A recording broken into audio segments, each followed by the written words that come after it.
kulanti wanaagsan saaxiibayaal soo dhawaada waxaa idin la wadaagi doonaa dagaal ku bilowday qaraxyo iyo ismiidaamin aroonimadii hore ee saaka kooxda aas ay ku qaaday degmada qasax dheere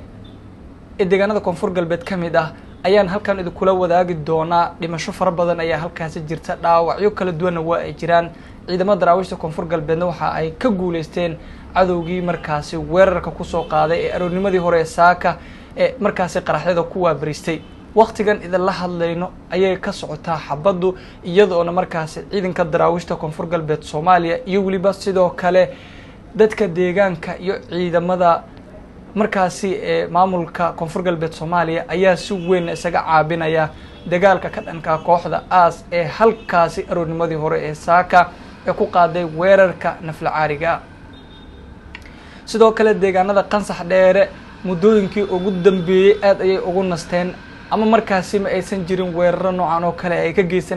ka geysanayso kooxda aas laakiinse saaka aroonimadii hore ayayna si toos ah waxay u soo weerareen saldhigga ciidamada daraawiishta koonfur galbeed Soomaaliya ee magaalada qasax dheere iyadoo oona halkaasi si toos ah ay isku gacan saareen ciidamada iyo waliba sidoo kale kooxda aas oo halkaasi weerarka ku soo qaaday inta hadda la xaqiijiyay dhimashadu 5 ruux ayay sii maraysaa sidoo kale dagaalkuna wali waa uu ka socda deegaanadaasi iyo waliba sidoo kale tuulooyinka kale ee ku gaadaaman degmada qasax dheere inkastoo aan si rasmi ah loo xaqiijin karin dhimashada rasmiga ah ama tirada guud laakiinse tirada hordhaca ah ee aynu helayno ama markaasi ay sheegayaan xogaha ayaana markaasi lagu qiyaasaya tiro 5 ah halka ciidamada daraawiishta koonfur galbeed Soomaaliya markaasi ay ka geeriyootay 2 askari halka hal kalena uu ka dhaawacmay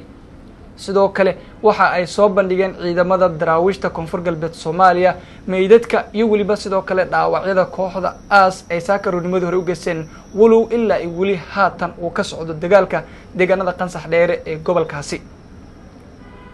maamulka degmada qasax dheere kama aysan hadlin qasaaraha iyo waliba sidoo kale baaxadda uu leeyahay laakiinse